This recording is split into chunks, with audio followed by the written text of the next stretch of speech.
I don't log in and want Lululemon to be pinging me. I want to have this attractive looking male or female model talking to me about why they love the product. So bottom or middle of the funnel needs to be a benefit or an overcome that I had with your service from someone that looks like they would be a purchaser of this product or purchaser of this service.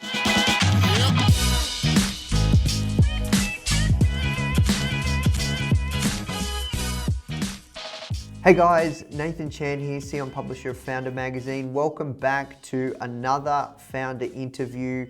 Now, if you are new to this channel, make sure you subscribe. We interview some of the greatest entrepreneurs of our generation. We're here to help you start or grow your business however we can and really democratize entrepreneurial education.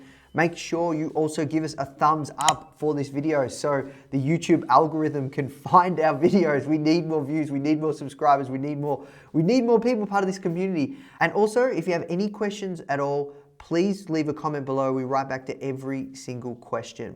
So today's guest, Nick Shackelford. He is the co-founder of an agency called Structured Social. He spent personally over $85 million on Facebook ads. His agency spends $15 million per month, which is insane. He is an absolute master when it comes to Facebook ads. And I'm gonna pick his brain and just delve deep on everything when it comes to media buying, copy, creative, and what is working. Finding out after you've spent that amount of money, an ungodly amount of money on Facebook ads, what actually works and what actually doesn't. There's a lot of rubbish out there. I'm gonna go deep and really drill Nick and pick his brain on his journey, how he popularized the fidget spinner, like how he used to run Facebook ads for Apple, and now he runs Facebook ads for so many different brands. So guys, let's just jump in. Nick, thanks so much for taking the time to speak with me today. Absolutely. I was just kind of joking around with you before we turned live, and the beauty of the world that we live in and the blessings and the curses of whatever you want to call it. We are doing this live from Colorado, where our home is Los Angeles. But I think I got my setup, I got the computer, I got the mic. I love what we're able to do. The online has just changed so many people's lives. Yeah, it's crazy. So let's jump in. Like, how did you, I always ask people, how did you get your job? I've asked you that before, but maybe I might mix it up. Like, how did you find yourself doing the work you're doing today, spending ungodly amounts of money on Facebook ads every single month? Like, how did you get into that? I rejected the phrase of marketing and sales, being a salesperson or being a marketer, for a very, very long time. And I know on the very first connection we did, very first podcast we talked about, where I was a professional soccer player and I had to position myself, AKA sell myself as a certain person. And the only way that you can exponentially make more money than just the hour you put in at an hourly wage, which most people are doing, which is, again, there's nothing wrong with that. That's the traditional route that we've all been taught. Go do that so you can make a great living and have a great house and a life. The only way you can exponentially have an infinite amount of time / cash is if you take it online. So I'm like, okay, if I can find a way to do what I do best, which is understand how to communicate with individuals, and then you start wrapping in understand how to position a product and communicate the benefits of that product to individuals, my time is now multiplied by as many brands, products, offers that I can really be a part of. So that at its core is what we're doing today, is how do we understand how to communicate, and how do we as a team, myself, the people on my team, my copywriters, any other market in the space knows how to position a product to sell it, versus them going, I'm going to put 1 hour in and I know I'm going to get X dollars back. Well, if I can put 1 hour in, understand how to position or break down a product or market it, and then roll it across 3 similar products, now I just 3 times my amount of effort after the 1 hour I put in, right? That's the only way you can do this is if you have a massive team, which we all know that as you go that route, there's a lot of things that come in with it, or you just don't have a massive team and you allow yourself to roll out your learnings and teachings and understandings and processes across multiple products, which then you can just start scaling. So that's a long way of me saying I understood I was really good at one thing. I applied it to multiple things. And then I started having to tweak the processes to make it more applicable across more industries. Love it. So we're talking about leverage here. So you got a crazy story. You started off as a marketer at Apple, right? What was that like? Yeah. It was a gift. It was my first introduction to what marketing dollars really meant, right? Like right before that, I knew a $40,000, $55,000 salary, living in California in a middle class house. As soon as they give you a budget that's like, hey, how many people would you like to market towards in the UK? Let's check how many impressions it's going to cost, and then here's your millions of dollars to play with. It broke all limits of what was actually happening. What companies really do, right? You can ask someone, hey, how much do you think that TV commercial cost? They're not going to be able to tell you like, oh, they're going to be like, it's a big number. But if you can literally see adding zeros to campaigns, it ruined money for me, honestly. Now it turns into, what does that look like in an account when you're looking at 115 brands? You go, okay, that brand spent 7,000 yesterday. Well, it was actually supposed to spend 10,000. That on Apple, it was, we were supposed to spend 5 million this month. Well, actually, we were supposed to spend 25 million this month, but we couldn't get any spend because this country didn't allow X amount of dollars. It ruined what dollars meant for me, honestly.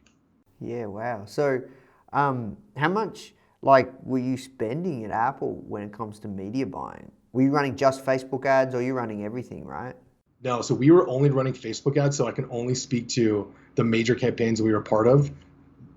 As Apple ran TV spots for their hero products. At the time, it was the iPhone 7, it was the iPad Pro, and the iWatch. Those are like their things. It was $100 million campaigns.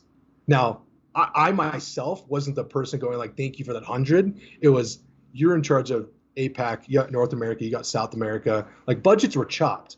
But when we as a team sat there and they go, all right, Shaq, like here's what you're in charge of. Like here's your deployment of cash. And here's what everybody else, like they're going to do with their cash. At the end, come back, let's talk about what your learnings are. So again, it shattered all understandings of budgets and what we can do. Because when you work with a lot of brands that have VC funding, or they're publicly traded, they seemingly have deep pockets, right? And so you don't have to think about, oh, I need to get a return on this. You're just going to like, well, how do we get through this budget, or else me as a marketer, I'm not going to get that budget next quarter, because they look at me and tell me I can't get through that money. Wow. That's crazy. So it wasn't like direct response, like. Oh God. No, it was, hey, we have line item. Okay, we need to make sure we get rid of this amount of budget. We have to deploy it on Facebook. What about Twitter? That's someone else handle. Let's just make sure we get through it in this country, in this region, at this dollar amount. Wow. So what were your biggest learnings there when it comes to Facebook ads and stuff? So I think this was early in the actual ad units Facebook was rolling out. So we only were able to leverage just newsfeed, and I'll tell you this. There was no stories. There was no IG stories or FB stories. So that was an angle that we weren't ever allowed to take. We only ran, which was the traditional ad unit, which is the rectangle 9x16 or 16x9. So it wasn't formatted for the platform. So nowadays we're always talking about you got to fit the format with the feed or fit the format for the platform. Back then it was take TV spot, make it into a 15 or 30-second creative, and deploy it. So for me, what it actually taught me was, if you're spending enough, or if Facebook deems you important, they're going to give you every resource available. And what I mean by that is, you can do this technically now on a smaller level. Facebook allows access to their API. Through their API, if you have there's multiple tools. There's ones called like Magix or RevealBot, these tools that help you optimize or perform better. At the time, Facebook would essentially come to us and go, hey, yeah, in your ads manager or your business manager, you get access to these audiences. Well, since you're Apple and you have this much budget, you actually have access to these audiences. We have audiences of 1% to 10% lookalikes, right? That's the traditional. There's up to 20. There's 10 to 20 that people can't even touch. Plus, before the data restrictions that we currently have today, you had income and race targeting. Could you imagine what income and race and geolocation targeting would really meant? Say you're running credit, say you're running debt, say you're running so many of these other tech, and that's a hindsight learning now applied to Apple, but you could do some dangerous stuff. That's crazy. So I'll tell you this one. When we were learning this, why I was frustrated and why I moved away was because there was a disrespect in my eyes to return. Like there was no campaigns of other than, hey, upgrade your phone. That's the only really thing you see is trade in your phone and upgrade, right? Because they want to repurpose it. They want you on the newest thing. They start phasing out the old models. That was the only time we ever ran something with an objective other than reach. We need eyes. We need eyes. We need eyes. Because this was the Tim Cook initiative of we're going digital. We're going to go to digital before Samsung, before these other brands are going to do it. Let's lean into it. And we were a part of that trend. Why I left, leads me into like the success we had with the direct response fidget spinner, is I wasn't valuable. I didn't feel the neediness as the millennial 30-year-old. I wanted to be like impactful, right? Don't all of us want to drive impact? That makes sense. So yeah, let's talk about like Fidgetly, popularizing the fidget spinner. What were your biggest learnings there when it comes to Facebook ads and media buying? So you did something crazy. You had to quote me, like, Please. Yeah, how fast did you grow that in terms of dollars? We hit a $1 million run rate within our second month. What that translates to, if without me, like, there's two numbers that stick in my mind. It was over 250K in the first month and a half, and then if it wasn't for me realizing, oh, by the way, I have to ship all this stuff out by myself, and I can't get all this from Alibaba. That was like the harshest learning I've ever found. But also realize I'm not a businessman. At the time, I was more of a marketer. And so I had to really dial back, which I kind of ran into another one of those issues with another brand in 2017. But that taught me right product, right time, right positioning. You were definitely going to win. And I don't think we ever talked about the angle that actually worked, the two angles that worked for Fidgetly, did we? Oh, no, we didn't. Well, what are the angles? Okay, and I'm gonna be as like straightforward as this, so I apologize if anybody's like, I can't believe they did that. Listen, I was young, I was inexperienced, and I saw dollar signs at that, and I was a young marketer. The number one trend that started coming from this were teachers buying us in bulk. So we started seeing a $20, a 20 item, 50 item purchase, and then we started reaching out and asking like, hey, just out of curiosity, like, why so many? Why are you buying this? They were special needs teachers, and this was allowing their children, their students, to stay calm and not pick or tap or hit their desks. So they were being able to sit and spin it during their lessons. So we leaned into, how are you? What kind of learner are you? Are you a kinetic learner? Are you touch learner? Do you have nervous energy that you have to dispel? Cool, we have that for you. Do you remember what are they called? The fidget cube? Yeah. My mum bought me one. It took she backed the Kickstarter campaign, and it took like so long, and she kept following them up. Like, where is this fidget cube? And like, I love it. Like, I was thinking about it yesterday actually. I was like, where the hell is my fidget cube? Because I don't see it on my desk. I don't know where it is. Okay, so this actually was the first, and we always talk about this. Do you want to spend the dollars and educate in the market and be an early mover, or do you want to iterate on something successful in the market, right? Well, ANSI Labs is the original people that created it. ANSI Labs, and you understand the Kickstarter model. If you don't get funded, or like you could basically take the cash and say something happens, right? Like, dude, you could have found a fidget cube on Alibaba or AliExpress for pennies, and they were asking, I think, 40, 50, 60 bucks, never fulfilled because everybody beat them to market, right?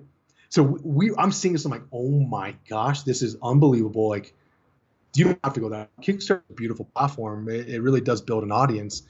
But if you're going to build a cheap product that's essentially plastic that you can get in any mold, build a mold and make it, you bet it's first to market and first to differentiate, which we did. Yeah, so that's what you learned. Like, when it comes to, I guess, coming into a market, you need to move fast.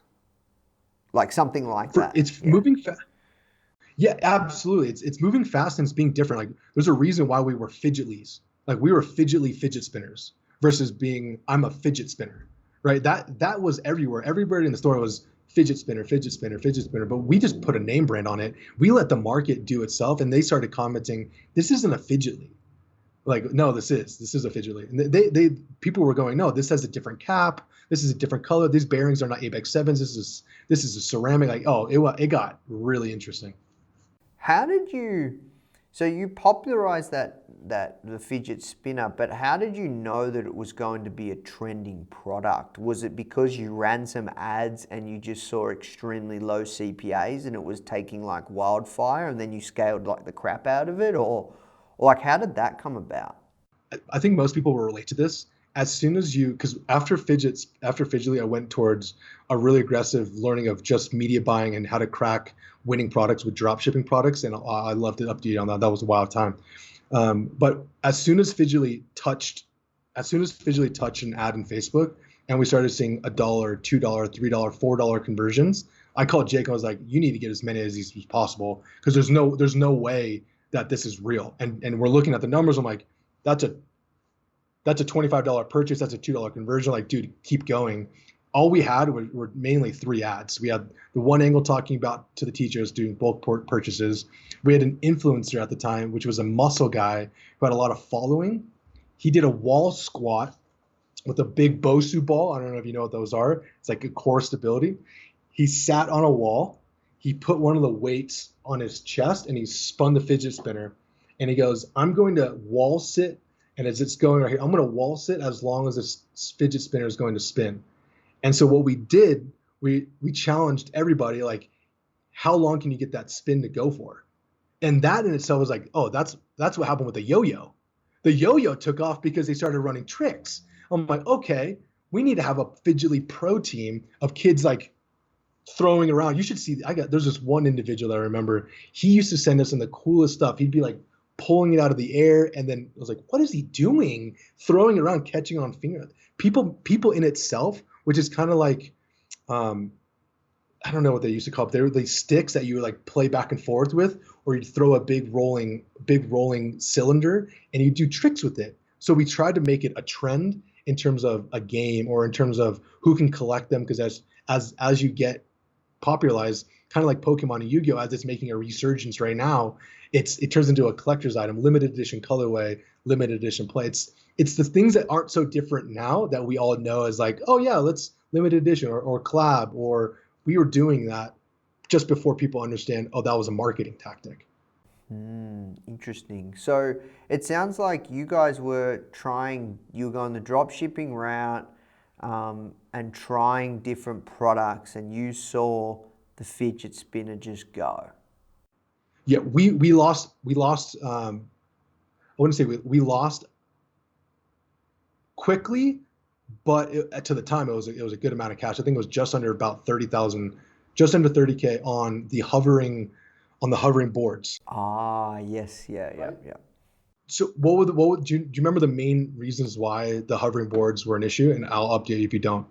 I think it was due to them catch on fire, right? Because Yeah. we actually got one in the office, and it's one of those dodgy ones. Yeah. Yeah, we that was a first, like, oh, let's like see this out. I have a corporate job still, like I'm working at Apple, like this is cool. And then I'm like, oh, let's try that product. And Jake tried it, but I was like, oh, it's heavy. You got to ship it. If you get a faulty one, it kind of sucked. And then you look at the fidget spinner, all the elements actually make sense. It can be fit in an envelope. Cool. Shipping is light. You can get it there in 2-3 days. You can ship from Middle America. It's going to get to wherever you want to be. So there was a lot of things that were benefiting itself through that product in hindsight as to why things work so well. And that wasn't calculated. That was just right time, right place, right product. And guess what? We were right there, right as school is about to come in. So if the timing of kids wanting it, end of summer coming into school, oh, that was like its own growth factor. Like, dude, what is that? Your mom bought you one of those? Oh man, bummer. Yeah, that's crazy. So, okay, so you tried different products, fidget spinner boomed, you popularized that, and then you learned some good lessons as well on investors and all that side of thing. And then what happened next? That's when you went back into industry, right? To Yeah. work on your chops as a media buyer. What did you learn then? What were some of those key things? Absolutely. So I got told that very important thing that I had to realize, and I'm thankful I learned it now. And I think we even talked about this last time, is if there's somebody that wants to get into media buying or digital marketing and don't know where to start, or they're having trouble because they're trying to choose a product, like one, go listen to Greta on how to find the product and then how to build the audience, right? That's one. Because I didn't understand. If that was there back then, I probably would have taken a different product path. But since I didn't know that was the solution, I said, hey, the one thing that no one's going to be able to take away from me is if I have the ability to produce and create revenue for myself and for other people. It's kind of like if you're in sales, you're usually going to have a job somewhere because you know you can sell. That's the route I took, is like, hey, if I can produce and feed myself, I know somewhere I can provide value, right? No matter, even if it's a job I hate, I know I can have a job. And so I chose, I'm not going to go spend the money and waste any of the money that we made from Fidgely on finding another product, because I've already experienced one not working and I experienced one working, which in my mind is like, cool. There's an odd of 50-50 and probably way less than that for a success hit rate. Where do I know I can learn if I don't feel very romantic about a product? I went back into industry. So I knew that if I could learn this skill and that it could be transferable across any industry with nuance, right? Like there's still good fundamentals, but if lead gen versus like e-com, there's like slight differences because you have to take in different margins, right? But I knew if I could learn this skill and then I knew that there's like intricacies and tactics, I'm never going to be jobless essentially. Yeah, awesome. So, um, tell me about kind of you started Structured, and that No, right. I spent 3 years. What is it? One, two, three. I went agency Y and then Common Thread working under other leaders because I didn't know how to build a team. I knew I was a great marketer and I knew I wanted to make a bunch of money. Those are the two things I really knew about myself outside of not wanting to go into products. So I spent as much time learning and selling. I sold magnetic eyelashes.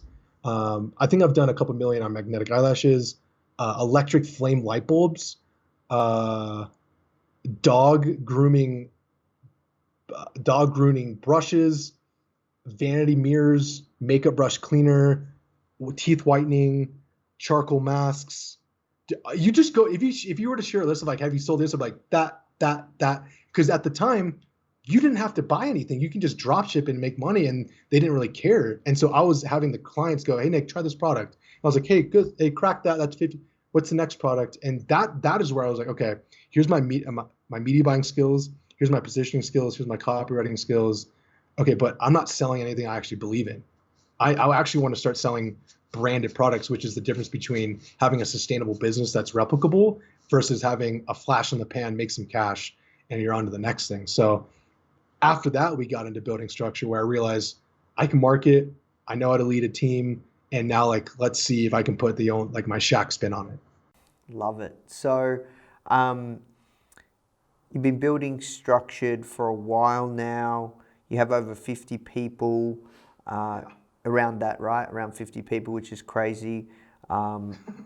And yeah, your agency Structured is over 10 million a month on Facebook ads. Yeah, I checked it right before we jumped onto this. This month will be at 16, just because we're picking up. We're coming right into Q4. I believe it should have been closer to 20, and the reasons why we couldn't get it that close is because some of the partners that we had in communicating what we need to be doing on platform. Now, primarily our audience of who we're selling to, whether you're an international brand or not an international brand, you're still choosing to spend majority of your dollars in the US. The only reason why you're not is because you have shipping issues or something to do with customs. Like you're having some sort of issue if you're not selling in the States and you're an international business. They're like, I don't believe what's going to happen because of COVID. I don't believe what's going to happen because of the elections. I don't want to spend money right now. And again, it is what it is. Like it's not going to be something where we're going to force things for you, because if that's the case, that's not a good partner. So I believe it should have been over 20.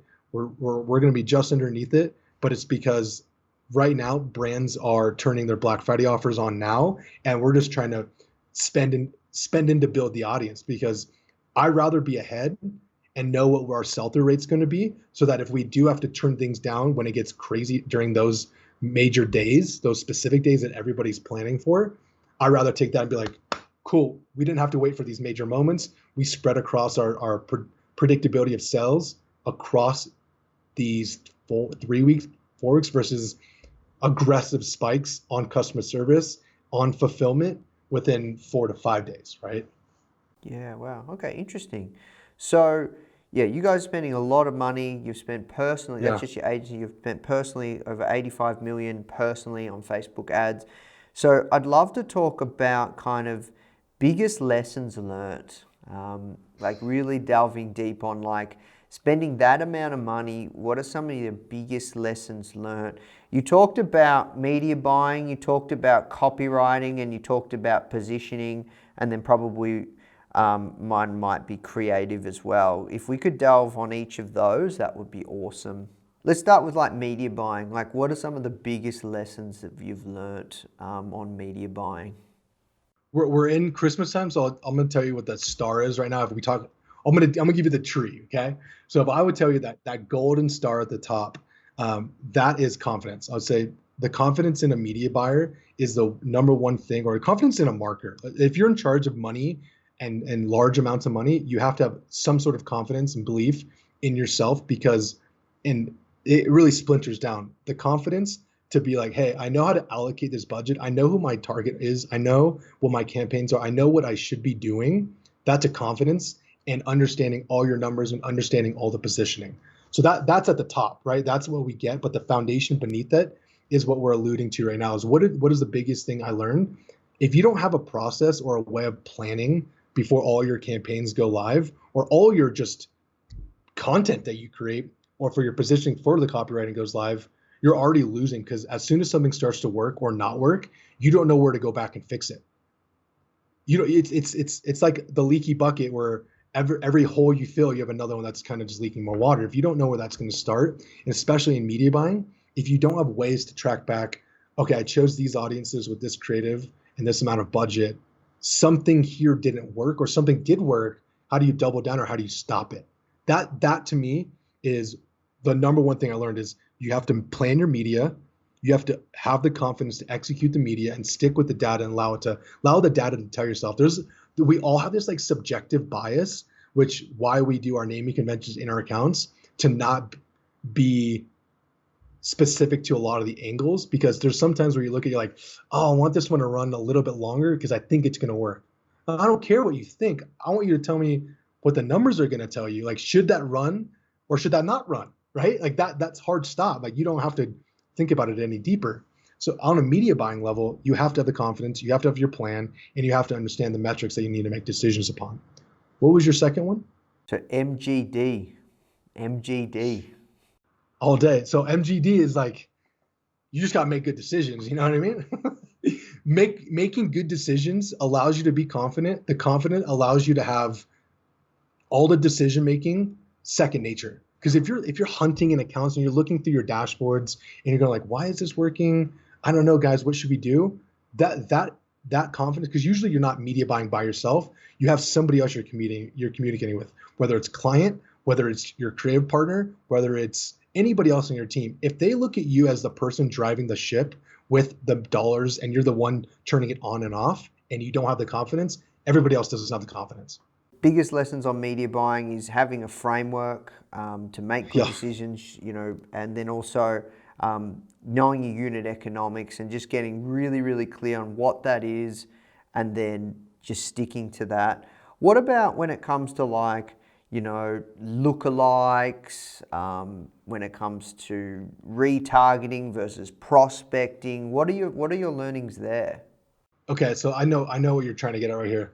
So within media buying, there's ways of breaking it out of where your attention needs to be, and that's to break down the disclaimer that most people have is Facebook is only good for one thing, remarketing, or the other people going, Facebook is not good for marketing, it's just good for prospecting. No, actually, it's as good as what you want it to be, because it's a tool. It depends on you as the marketer, and depends on what your fundamentals are. Facebook is a full funnel acquisition tool. It can do all of it, right? Whether you have a conversation around Snapchat or Pinterest or TikTok or whatever, Facebook will do it all. The only difference here is at the prospecting level. So we talk at top of funnel. Prospecting is new customers. That's your lookalikes, your broad audiences, and your interest based that Facebook's going to give you. Those three specific areas, we could talk for days on why you choose one or the other. So I won't go too deep in there, and I think I actually do talk deeply on all three of them.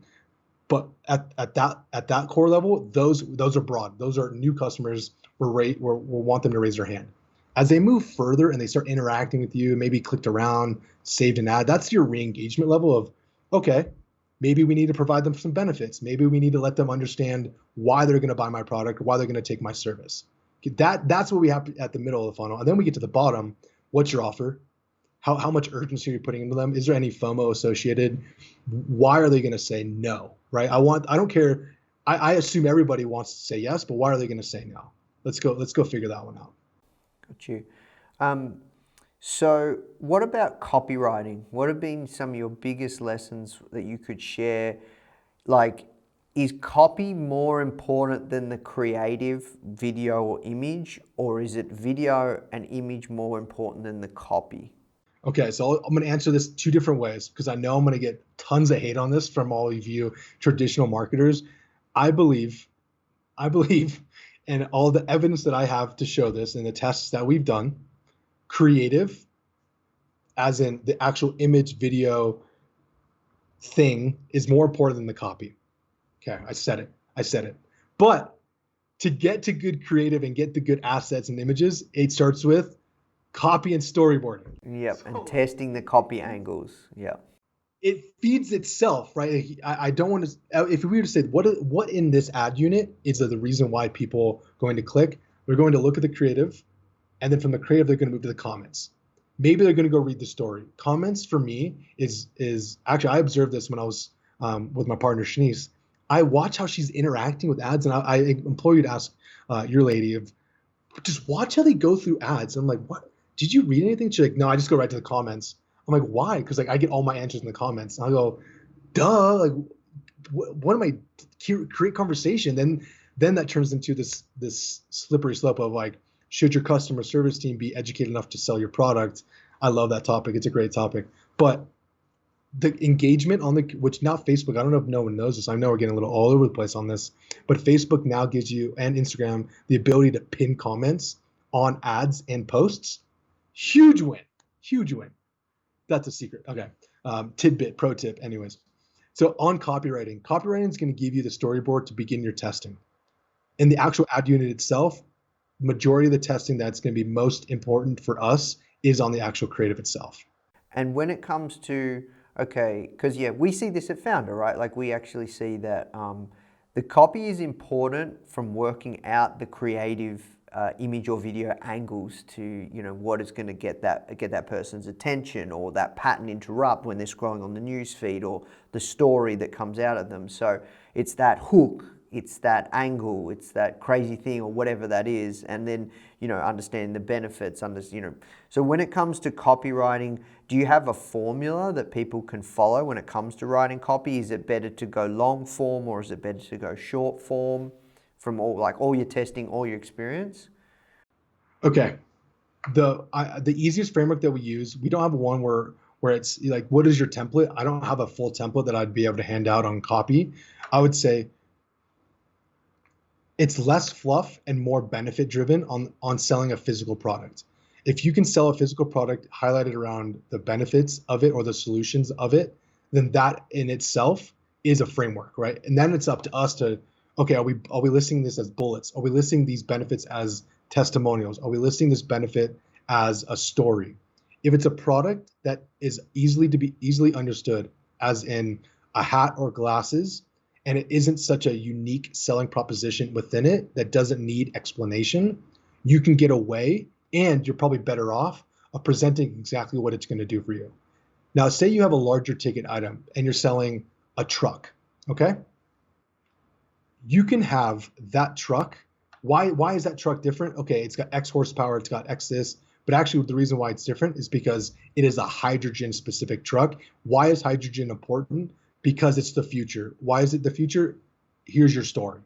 Now, the more you have to convince and the more you have to have a higher price tag on products, I believe there's stories involved. When you're selling info, right? A great example, Adrian Morrison, the consulting.com guys, they got high ticket products. They got large ticket items. You're going to need a little bit of buy-in, and you're going to want to have that story so that I can start building some relation or instilling something within me. Does that have to be in the copy? Not necessarily. That could still be in the video itself. It really is like, where do you want to earn, what's earning the click versus what's earning the purchase? Is that ad going to try to get the purchase, or do you just want that ad to earn the click and let the page do the selling? Gotcha. Yeah. So that's part of it as well. Thinking about what's the journey that person's going to go on, and really selling that click to make it relevant. Yeah. Well, it's like, what do I want this job of this ad to be? Do I want to get them to site because I know we got a great conversion rate, or you're going to I really got to do a lot of the heavy lifting to break down some barriers right away, right? And then, I mean, Nate, we could talk until we're blue in the face on this. Where are they out in the funnel? Do I want to sell even right here? Do I just want to keep pushing them in? Got you. No, dude, I love hearing around tests, and I think a lot of people would like conclusive tests from all the money you've spent, because that's just straight cut through. Like, that's why, one of the reasons we wanted to work with you on this incredible Facebook ads course, because you just have the experience. You have just a wealth of experience from all the tests you've run, all the money you've spent. So let's talk about some tests around video and image creative. What have you found from that? Like, what works, what doesn't? Not only do I have the tests, but I have the weight gain to prove it. I have the weight gain to prove it. Man. Oh, jeez. Oh my God. Okay. So some of the tests that we ran. So I out of all the tests we have currently running, we opt for videos 9 out of 10 times at top of funnel. Why are we optimizing for video, or why are we opting for videos at top of funnel? It's because it provides us two different things. One, it provides us a new audience that we can remarket towards off of video views. Two, it provides us templates, or I would say like content bricks that allow for us to like slide in and slide out to find a right combination. So it gives us more variables to dial in versus actual image itself. And the data of video more convincing than image at top of funnel specifically is there across all of our 100 brands. No argument. Now, where I think each account is, and I don't want to say like I'm going to hang my hat on just running videos. Every account is very, very unique. And I'm saying I have one brand, they sell Australian clay mask. We run 3 ad accounts for them. I can have the same exact creative in all 3 of these ad accounts, and they're going to perform completely differently. That's Facebook being Facebook, and it absolutely, excuse my language. Are we allowed to curse on this? I don't know. Are we allowed to curse on this? Yeah. It's absolutely because Facebook does this, and you know, like, why did that work and why didn't it not work over here? Well, I don't know. I don't have that answer. I wish I did. I'd be a lot richer than I am. Out of the tests on videos itself, the average duration of where your hook should be or your solution should be is in the first 3 seconds. That's never going to change. That is never going to change because the average watch time across our brands is 2 to 5 seconds. So if you know that's all the time you have, you better have that hook. You better have a thumb stopper early. Yeah. Yep, got you. And I know you guys see that as well. Yep.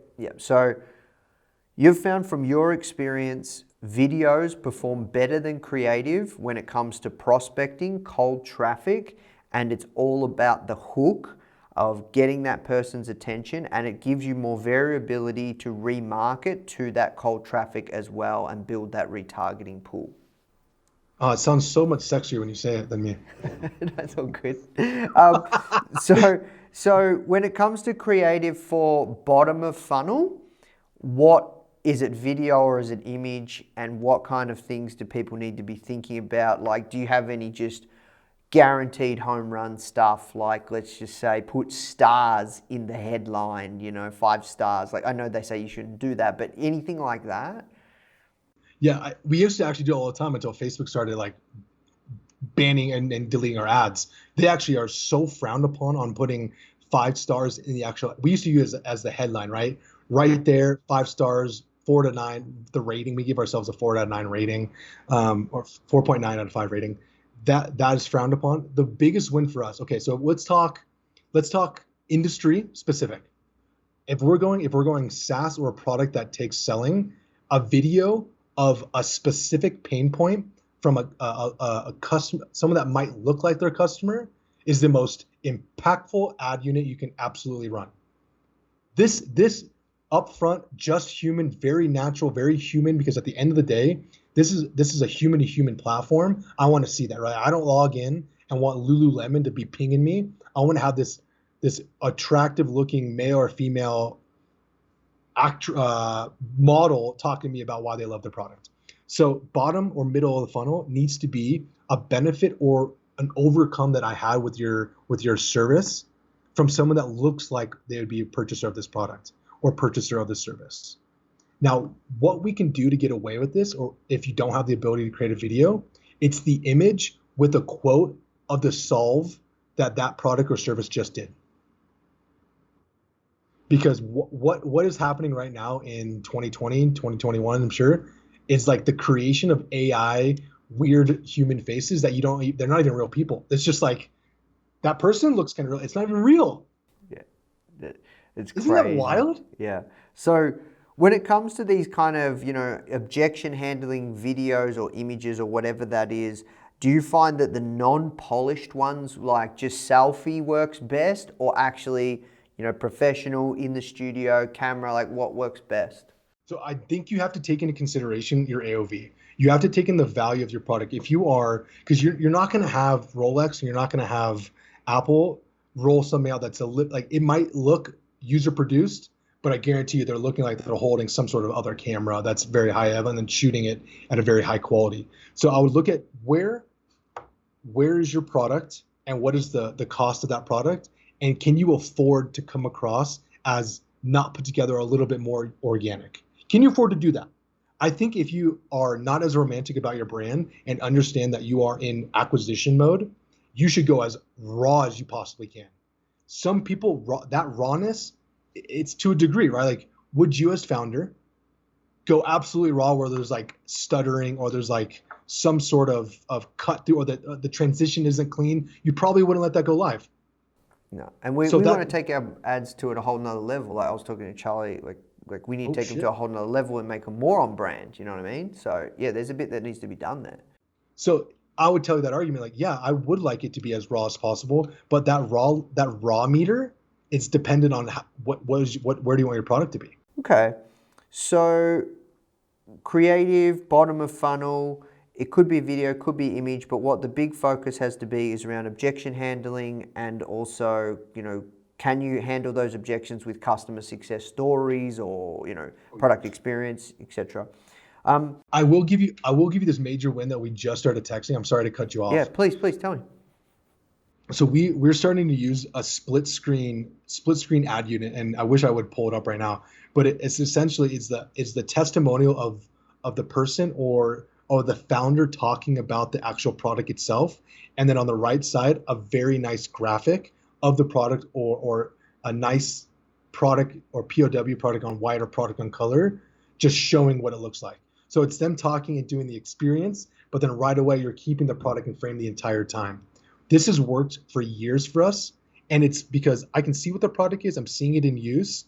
Okay, I understand. I can build relation towards it. One thing you talked about was positioning. You said you were really good at positioning. I want to know, what is positioning from your perspective and why is that important as a media buyer?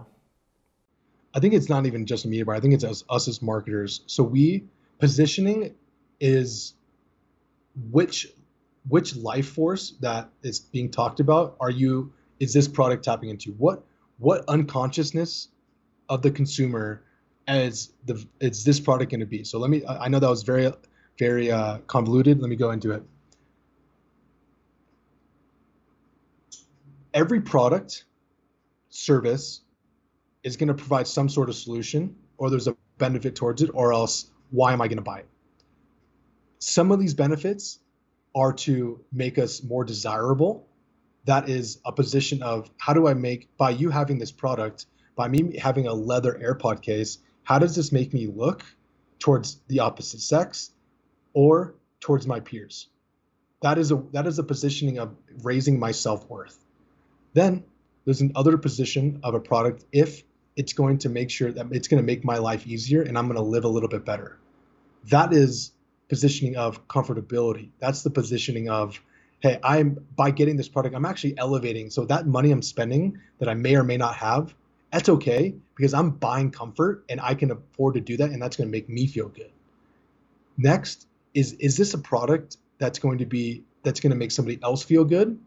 And is it such a giftable product that's going to position me as someone that they're going to have more likeness towards?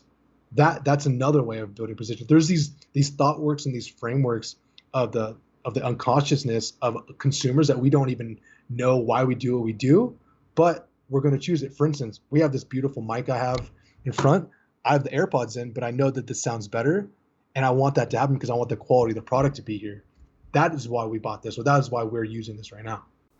Yeah, I see. Interesting. So why is understanding the psychological needs of the product or service sold that you're selling on Facebook, why is that important to you? Two reasons. Facebook is, or any advertising platform outside of Pinterest, and I'll talk a little bit about Pinterest after this, is you don't log in looking to make a purchase.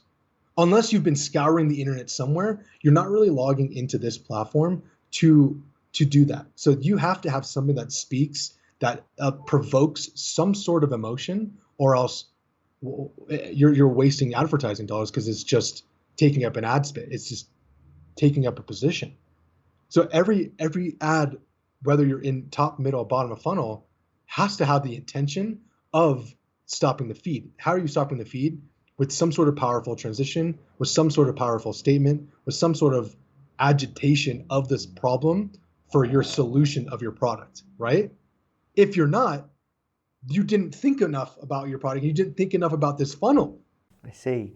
So before you look at marketing any product or service, you really go deep on the positioning. Like that's a big part of, like, before you even work out what the creative is, what the copy is, who the audiences are we're targeting, what the funnel looks like. What is the solve or the main benefits that your product has? Starting there is exactly what's going to start bringing down who my customer is, who my potential voice is going to be, who my potential audience is going to be. Like within positioning, there's just a handful of steps that we need to go through before you can go live with that campaign. It is very similar to what Greta's doing. She builds your audience first. After you build the audience, then we launch that product because they've already given you all the information of how to position it, right? I have to keep going back to it because she explains it so simply. It explains such a large concept so simply. Well, man, dude, you've dropped a whole ton of knowledge on us. We have to work towards wrapping up. But,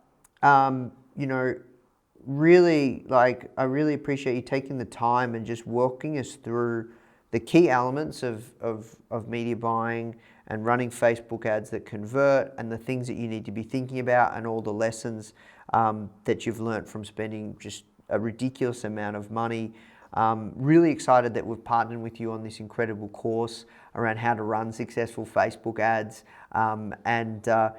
We can talk about more of that a little bit later. But long story short, like, is there any kind of imparting words of wisdom that you would like to share around kind of anyone that wants to use Facebook ads to grow their business? Yeah, I would. And I think I did the same thing the last time we had a conversation.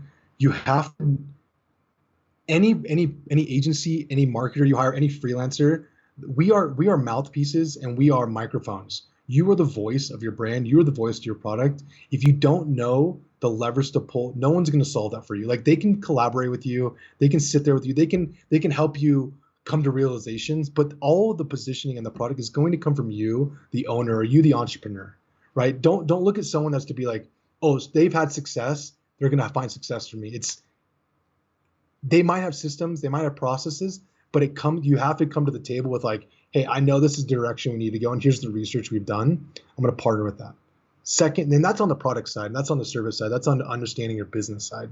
The second is you have to know the platform yourself and the right buttons to click. Facebook is the most advanced tool currently. You can log into Snap and learn in a couple of days. You can maybe Google will be a little bit more confusing. Even after these years, I still fumble my way through it. Facebook has so many buttons and different tabs to go through. Just understand the ones that you need now to get up, running, and live. If you can't understand it yourself, how are you going to be able to give critical feedback to someone that might take it over, or an employee of yours? You won't be able to be collaborative enough to it. So you have to know it to a degree, and you have to trust. You don't want hacks. You want systems and processes that have happened for a while. So if you can understand, hey, I know this is not exactly for my business, but I see what the core concept is here, and I see the understanding of this process and what my potential outcome could be by doing these inputs. That is what I would leave you with. Understand the voice, understand the platform before you can really lean into collaboration with others. Yeah, I love it. Yeah, I agree. Look, like we spend a lot of money on Facebook ads for Foundr. I wouldn't know how to technically buy Facebook ads, but I know the function of, top, middle, bottom. I know what works. I know what doesn't. I'm very, very invested in the unit economics. I think it's a big thing that people shy away from. Like you really need to know how much can I spend to acquire a customer. Like now, you can get people to work that out for you, but that's just like you need to know that within your business because that's how you grow. Oh man, the music in my ear. If you don't know what or how much you can spend, you shouldn't spend. You should not spend. Because I've time and time again, we've seen fully ventured backed companies be extremely unprofitable for a very, very long time. The only reason why they're living is because they keep raising rounds. Unless that's your path, which most of us, it isn't, be profitable from day one. Or at least understand what that step is towards profitability. Acquisition aggression level, right? Like if you like, I think there's levels to when it comes to Facebook ads and media buying. And like, I think level one is like, trying to be profitable on the front end. And then level two is like breaking even, but then making sure you have a sophisticated back end. So, you're prepared to break even or you've got a loss leader product, right? Like, simple concept is McDonald's. Like apparently they don't make money or make any profit on the burger. Where they make profit is via the upsells, the fries and the drink with that. Essentially consider it like your back end or your burger is your loss leader. And that's level two. Can you break even? Spend money to, you cost $10, it costs $40 for the product. Can you sell it for $40, right? Bang. Or $30, cover your costs, right? So that's break even. And then the next level, which is I believe the highest of all levels, which is can you spend money to acquire a customer at a loss? If you can do that, that's when you become the king or queen of your industry, the market that you play in. And that's effectively what you need to work towards, depending on your business model. Now, there's a caveat, depending on your business model. But you can bet that if you look at like one of the now most valuable companies in the world, you can bet that like Jeff Bezos knew that for a very, very long time. That's why, he was happy to lose money or break even, and that was his opportunity to take margin. That's how I think of like the levels of acquisition aggression. What are your thoughts there? The only thing that stands out to me is the last thing you said. The business that can spend the most to acquire the most customers is going to win. That means they fully understand their business, they fully understand the margins, and they're willing to know, hey, I'm going to spend this money, and I don't think I'm not going to realize that cash flow until month 3, 6, or 9. Okay, because I understand what LTV looks like. It takes you time to build those models. I don't think it's business started, I'm going to try to be unprofitable. You got to work your way up to that, which, like you said, yes. If the person that can spend the most will win. Hard stop. Yeah, love it. So, look, we have to work towards wrapping up. We've done a lot to put out some incredible content to help our community, and we've worked together on this extremely in-depth course on how to run Facebook ads for beginners, for anyone that wants to start. Below this video or after this video, if you do want, we recommend checking out the masterclass with Nick and myself, where I go through the MGD framework. I go through, how the hell you actually do this. What is that formula? What does that framework look like? And really take you through step by step. And we've got interactive slides. It's awesome. So make sure you go and sign up to that if you'd like to kind of get a little bit of a teaser around the full course. And if you do like everything around Nick's way of doing Facebook ads, which is a proven process, we highly, highly recommend you enroll in the full program. But Nick, 30 seconds from your perspective, how have you found just like working with us and the time we've spent like putting this incredible course together, man? You've given a lot. And it's probably going to come out in the bloopers on here, but we put in wild hours in this. I would have never done this if it wasn't doing it with your team. I would have never been able to push through this on my own. I would have never been able to sit there and deliver the depth of content to the standards of what Foundr creates if it wasn't for the Foundr brand, if it wasn't for what you guys stand for. I myself, I love to believe that I have the highest standards in the world, and I think a lot of people like to believe that. But when it gets down to creating the hours and hours of content and the depth and the processes that we've learned over the past 6 to 7 years, and put it into like this 0 to 10 course that we made, I couldn't have done it without the team that was supporting me. You, everybody on your side, man, I wish I could name every single person out by name, but I don't want to give them up because I don't want anyone to steal them because they are too valuable. But I wish I had 30 seconds. You can give me 10 minutes. I can cover all 10 minutes of the gratefulness I have. But thank you so much for the opportunity to share. I truly believe that this is going to help a lot of people start, scale, and grow their business. And I would have never done this with any other partner. I know we covered a lot of ground. We went through media buying, copywriting, positioning, creative, your story, all the lessons you've learned. And thank you so much, man, for just like taking the time to speak with me today and working with our team on this incredible course. It's been months in the making. Dude, where's the best place people can find out more about also Structured Social? Yeah, I think honestly, the website, you can find it at structuredsocial.com. There's not much content there. Bug me on Twitter. Bug me on Instagram. Like I'm weird. I'm out there. I love the interaction. I live this. Like, this is what I do. I log into my computer and Facebook every day. So this isn't something that I have a team offshore running it. This is me. This is my life. So come see what we're about. So I am Shackelford on Twitter. I am Nick Shackelford on Instagram. Please reach out to me. I love this space. Awesome. Well, look, thank you so much for your time, man. No problem. Thank you so much, brother. You're welcome. We'll speak soon. The Foundr mission is to help you create an ass-kicking business and help you learn straight from the mouths of world-class founders. Get your free printed edition of Foundr magazine featuring Sir Richard Branson. Just cover shipping and handling at foundr.com/Branson.